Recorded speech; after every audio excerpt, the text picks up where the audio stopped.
ಆತ್ಮೀಯರೇ, ನಾವು ಈ ಮೊದಲೊಂದು ಏನು ಸೋಷಿಯಲ್ ಮೀಡಿಯಾದಲ್ಲಿ ನಮ್ಮ ಅರಂಬೂರಿನ ನಿವಾಸಿ ಮೀನಾಕ್ಷಿ ಅಮ್ಮನವರಿಗೆ ಏನೋ ಒಂದು ನಿಲ್ಲಕ್ಕೆ ನೆಲೆ ಇಲ್ಲ, ಅಂದರೆ ಮನೆ ಅಷ್ಟೊಂದು ಶಿಥಿಲಗೊಂಡಿದೆ, ಇದಕ್ಕೇನು ಸರ್ಕಾರದಿಂದ 1,20,000 ಮಂಜೂರಾಗಿತ್ತು, ಇದರಿಂದ ಮನೆ ಕಟ್ಟಲಿಕ್ಕೆ ಸಾಧ್ಯ ಇಲ್ಲ. ಆ ಕಾರಣದಿಂದಾಗಿ ನಾವು ದಾನಿಗಳ ಸಹಕಾರವನ್ನು ಬೇಡಿದ್ದೆವು. ಹೀಗಾಗಿ ಅನೇಕರು ನಿಮ್ಮಲ್ಲಿ ಕೂಡ ಸಹಕಾರ ನೀಡಿದ್ದೀರಿ. ಹೀಗಾಗಿ ಸುಮಾರು 40-50 ಸಾವಿರದಷ್ಟು ಒಂದು ಅಂದಾಜಿಗೆ ಮೊತ್ತ ಕೂಡ ದಾನಿಗಳಿಂದ ಸಹಕಾರ ಆಗಿತ್ತು. ಆ ಸಮಯದಲ್ಲಿ ಏನು ಅಂತ ಹೇಳಿದರೆ, ನಮಗೆ ಇನ್ನೊಂದು ನಾವು ಇದನ್ನು ಮುಂದೆ ನಿಂತು ಮಾಡ್ತೇವೆ ಅಂತ ಬಂದವರು ನಮ್ಮ ರೆಡ್ ಕ್ರಾಸ್ನ ಸಭಾಪತಿಯಾಗಿರುವಂಥ ಶ್ರೀ ಸುಧಾಕರ್ ರೈ ಇವರು, ಮತ್ತು ಅವರನ್ನು ನಮ್ಮಲ್ಲೆಲ್ಲ ನೆಟ್ಕಾಮ್ ಸುಧಾಕರಣ್ಣ ಅಂತಲೇ ಫೇಮಸ್ ಆಗಿರ್ತಾರೆ. ಇವರು ಇದನ್ನು ಮುಂದೆ ನಿಂತು ಮಾಡ್ತೇನೆ ಅಂತ ಹೇಳಿ ಮುಂದೆ ಬಂದಿದ್ದಾರೆ. ಮತ್ತು ಇವರು ಸಂಬಂಧಿಕರು ಒಬ್ಬರು ಥೈಲ್ಯಾಂಡಿಂದ ಕೂಡ ನಮ್ಮನ್ನು ಸಂಪರ್ಕಿಸಿ, ಮನ್ಮಿತ್ ರೈ ಅಂತ ಹೇಳಿ ಅವರು ಕೂಡ ಸಂಪರ್ಕಿಸಿ ಇದಕ್ಕೆ ಸಂಪೂರ್ಣವಾದ ಸಹಕಾರವನ್ನು ನೀಡ್ತೇವೆ ಅಂತ ಹೇಳಿರ್ತಾರೆ.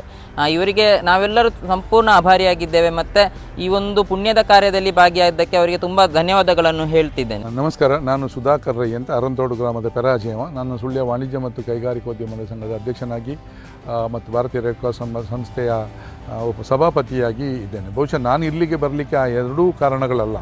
ನಾನು ಇಲ್ಲಿಗೆ ಬರಲಿಕ್ಕೆ ಮೀನಾಕ್ಷಿಯವರು ನಮ್ಮ ಕುಟುಂಬದ ಭಾರಿ ಹಿಂದೆ ನಮಗೆ ಪರಿಚಯ ಇದ್ದವರು. ಅವರು ನಮ್ಮ ಊರಿನಲ್ಲಿ ಅರಂತೋಡು ಗ್ರಾಮದ ಪೆರಾಜೆಯಲ್ಲಿ ಇದ್ದವರು. ಅನಂತರ ಅವರು ಮದುವೆಯಾಗಿ ಅವರು ಮತ್ತು ಅವರ ಗಂಡ ಚಂದ ಪಾಟಾಳಿ ಅವರು ಬಂದು ಇಲ್ಲಿ ನೆಲೆ ನಿಂತರು. ಅವರಿಗೆ 5 ಮಂದಿ ಹೆಣ್ಣು ಮಕ್ಕಳು. ಕಷ್ಟದಲ್ಲಿ ಅವರು 5 ಮಂದಿ ಹೆಣ್ಣು ಮಕ್ಕಳನ್ನು ಮದುವೆ ಮಾಡಿಕೊಟ್ಟಿದ್ದಾರೆ. ಅವರು ಒಂದೊಂದು ಹಂತದಲ್ಲಿ ನೆಲೆ ಕಂಡಿದ್ದಾರೆ. ಈಗ ಅವರು ಒಂಟಿ ಮಹಿಳೆ ಇಲ್ಲಿ ಇರುವುದು. ಅವರಲ್ಲಿ ಇದ್ದರೆ ಎಲ್ಲರೂ ಇದ್ದಾರೆ, ಅವರಲ್ಲಿ ಇಲ್ಲದಿದ್ದರೆ ಯಾರೂ ಇಲ್ಲ. ಬಹುಶಃ ಒಳ್ಳೆ ಮನೆ ಇದ್ದರೆ ಎಲ್ಲರೂ ಬರ್ಬೋದು ಅಂತ ಅನಿಸ್ತದೆ. ಮನೆ ಇಲ್ಲ, ಹಾಗೆ ಯಾರೂ ಅವರಿಗಿಲ್ಲ. ಸೊ ಹಾಗೆ ನೆರೆಕರೆಯ ಅವರಿಂದ ನನಗೆ ಮಾಹಿತಿ ಗೊತ್ತಾಯಿತು. ವಿಶೇಷವಾಗಿ ಶರತ್ ಸರ್ ಅವರು, ನಮ್ಮ VA ಆಲೇಟಿ ಗ್ರಾಮದವರು, ಮತ್ತು ರಾಮಚಂದ್ರ ಅವರು ಒಂದು ವಿಡಿಯೋ ಮಾಡಿ ಹಾಕಿದ್ದನ್ನು ಸೋಷಿಯಲ್ ಮೀಡಿಯಾದ ಮುಖಾಂತರ ನಮಗೆ ಗೊತ್ತಾದಾಗ, ನಮಗೆ ಮೀನಾಕ್ಷಿ ಯಾರು ಅಂತ ಇನ್ನೊಬ್ಬರು ಹೇಳುವ ಅಗತ್ಯ ಇಲ್ಲ, ನಮಗೆ ಚೆನ್ನಾಗಿ ಗೊತ್ತಿತ್ತು. ಸೊ ಆ ಕಾರಣಕ್ಕೆ ಮೀನಾಕ್ಷಿ ಅವರಿಗೆ ಏನಾದರೂ ಸಹಾಯ ಮಾಡಬೇಕು. ಆ ಕುಟುಂಬದ ಒಂದಷ್ಟು ಋಣ ಇದೆ. ಅವರ ಯೌವನದಲ್ಲಿ ಕೈಕಾಲು ಸರಿ ಇರುವಾಗ ನಮ್ಮ ಮನೆಯಲ್ಲಿ ಕೆಲಸ ಮಾಡಿದವರು. ಸೊ ಈ ಒಂದು ಕೃತಜ್ಞತೆ ತೋರಿಸುವ ನಿಟ್ಟಿನಲ್ಲಿ ನಾವು ಮುಂದಾದಾಗ ನಮಗೆ ಸ್ಥಳೀಯರಾದ ಯೂಸುಫ್ ಅವರು, ರಾಧಾಕೃಷ್ಣ ಪರಿವಾರ ಖಾನ್ ಅವರು, ಬಾಲಕೃಷ್ಣರು ನಮ್ಮ ಫಾರೆಸ್ಟ್ ಡಿಪಾರ್ಟ್ಮೆಂಟಿನವರು, ವಿಶೇಷವಾಗಿ ಈ ಚಂದ ಪಾಟಾಳಿಯವರ ಸಹೋದರ ರಾಮ ಪಾಟಾಳಿ, ಇವರು ಈವಾಗಲೂ ನಮ್ಮ ನೆರೆಕರೆಯಲ್ಲಿರುವವರು. ಅವರು ಮತ್ತು ಅವರ ಮಕ್ಕಳು ನಮಗೆ ತುಂಬ ಆತ್ಮೀಯರು. ನಾವೇಳಿ ಎಲ್ಲ ಸೇರಿ ಇದನ್ನು ಮಾಡುವ ಅಂತ. ನನ್ನ ವೈಯಕ್ತಿಕವಾಗಿ ನನ್ನ ಕುಟುಂಬದವರು ಕೂಡ ಇದಕ್ಕೆ ಕೈ ಜೋಡಿಸ್ತಾರೆ. ನನ್ನ ತಂಗಿ ಇರ್ಬೋದು, ನನ್ನ ಅಳಿಯ ಇರ್ಬೋದು, ಇವರೆಲ್ಲ ಕೈ ಜೋಡಿಸಿ ಇದನ್ನು ಮಾಡುವ ಅಂತಿದ್ದೇವೆ. ಹಾಗೆಂತೇಳಿ ನಾವೇನು ಅರಮನೆ ನಿರ್ಮಾಣ ಮಾಡಲಿಕ್ಕಿಲ್ಲ. ಅಗತ್ಯದ ಒಂದು ಇದನ್ನು ಪೂರೈಸುವ ನಿಟ್ಟಿನಲ್ಲಿ ನಾವು 1 ಬೆಡ್ರೂಮ್ ಹಾಲ್ ಕಿಚನ್ ಇರುವಂಥ, ಅಟ್ಯಾಚ್ ಬಾತ್ರೂಮ್ ಇರುವಂಥ ಒಂದು ವ್ಯವಸ್ಥೆಯನ್ನು ಮಾಡಲಿಕ್ಕೆ ಮುಂದೆ ಬಂದಿದ್ದೇವೆ. ನಮ್ಮ ಅಂದಾಜು ಬಜೆಟಿಗೆ ಯೂಸುಫ್ ಹೇಳಿದ 5-6 ಲಕ್ಷ ಬಜೆಟ್ ಇದೆ. ನಾವೆಲ್ಲ ಒಂದು ಸಣ್ಣ ಮಟ್ಟಿನ ಬಜೆಟ್ ಮಾಡಿದ್ದೇವೆ. ಅದನ್ನು ಭದ್ರವಾಗಿ ಮಾಡಲಿಕ್ಕೆ ನಾವು ಬದ್ಧರಿದ್ದೇವೆ. ಅದಕ್ಕೆ ಸರ್ಕಾರದಿಂದ ನಮಗೆ ಸಹಕಾರ ಕೊಡಿಸಿದಂಥ ಶರತ್ ಅವರಿಗೆ ಮತ್ತು ರಾಮಚಂದ್ರ ಹಾಗೂ ಆಲೇಟಿ ಗ್ರಾಮ ಪಂಚಾಯತಿನ ಇವರು ಮತ್ತು ಅರಂತೋಡು ಗ್ರಾಮದ VA ಆಗಿ ಕೂಡ ಕೆಲಸ ಮಾಡ್ತಾ ಇದ್ದವರು. ಆ ಬಗ್ಗೆ ಅವರಿಗೆ ಧನ್ಯವಾದವನ್ನು ಹೇಳ್ತಾ ಇದ್ದೇನೆ. ಸಮಾಜದಲ್ಲಿ ಯಾರೋ ಒಂದು ಸೋತಾಗ ಅವರ ಕೈ ಹಿಡಿಯುವುದು ನೆರೆಕರೆಯವರು ಅಂತ ತಿಳ್ಕೊಂಡಿದ್ದೆ. ಆದರೆ ಈ ಸಲ ಅವರಿಗೆ ಗ್ರಾಮ ಪಂಚಾಯತ್ ಅಥವಾ ತಾಲೂಕು ಆಡಳಿತದ ಒಂದು ಪ್ರತಿನಿಧಿಯಾಗಿ ಅವರು ನಮ್ಮ ಜೊತೆ ಕೈ ಜೋಡಿಸಿದ್ದು ತುಂಬ ಸಂತೋಷ. ಬಹುಶಃ ನಮ್ಮನ್ನು ಎಚ್ಚರಿಸುವ ಕೆಲಸ ಮಾಡಿದ್ದಾರೆ. ನಾವು ಯಾವಾಗಲೂ ನೆರೆಕರೆಯವರು ಒಳ್ಳೆಯದಿರಬೇಕು. ನಮ್ಮನ್ನು ಪರಿಚಯದಿರುವ ಕಷ್ಟದಲ್ಲಿರುವಾಗ ನಾವು ಸುಪ್ಪತ್ತಿಗೆಯಲ್ಲಿರೋದು ಸರಿಯಲ್ಲ. ನಮ್ಮದೇನು ದೊಡ್ಡ ದಾನ ಮಾಡುವ ಇದು ಅಂತಲ್ಲ. ಆದರೆ ನಮಗೆ ಪರಿಚಯ ಇರುವಂಥ, ನಮಗೆ ಆತ್ಮೀಯರಾಗಿದ್ದಂಥ ಮೀನಾಕ್ಷಿಯವರು ಸೋಲೋ ಟೈಮಲ್ಲಿ ನಾವು ಅವರ ಜೊತೆ ಇದ್ದೇವೆ. ಅವರ ಕುಟುಂಬದ ಸಹಕಾರವನ್ನು ಕೂಡ ನಾವು ಬಯಸ್ತೇವೆ. ಯಾರಿಗೆ ದನ ಕೊಡಲಿಕ್ಕೆ ಆಗೋದಿಲ್ಲ, ಅವರು ಮನ ಕೊಡಬೇಕು. ಇದು ನಮ್ಮದೇ ಕೆಲಸ ಅಂತ ಅವರು ಮಾಡಬಾರ್ದು. ಅವರು ಮಾಡ್ತಾರೆ ಸರ್ಕಾರದಿಂದ ಕೊಟ್ಟ ದುಡ್ಡು ನಿಮಗೆ ಗೊತ್ತಿದೆ. ನೀವೇ ಹೇಳ್ತಾ ಇದ್ದೀರಾ ಅದು ಎಲ್ಲಿಗೆ ಸಾಕ್ಬೋದು. 6 ಲಕ್ಷಕ್ಕೆ 1,20,000 ಸಿಕ್ಕಿದರೆ ಎಲ್ಲಿಗೆ ಸಾಕು ಅಂತ ನಿಮಗೆ ಗೊತ್ತಿದೆ.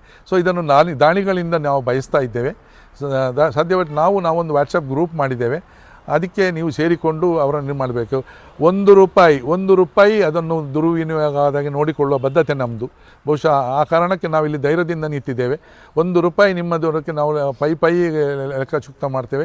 ಮೊದಲಿಗೆ 10 ರೂಪಾಯಿ ನಾವು ಹಾಕಿ ಬರುವವರು, ಒಂದಷ್ಟು ದುಡ್ಡು ಹಾಕಿ ನಾವು ಇದಕ್ಕೆ ಕೈ ಜೋಡಿಸುವವರೇ ಹೊರತು ಇಲ್ಲಿ ಮಾಡಿದ್ದನ್ನು ನಮ್ಮ ಹೆಂಡತಿ ಮಕ್ಕಳಿಗೆ ಸೀರೆ ತೆಗೆಯುವಂಥ ಕೆಲಸ ನಮಗೆ ಮಾಡಲಿಕ್ಕಿಲ್ಲ.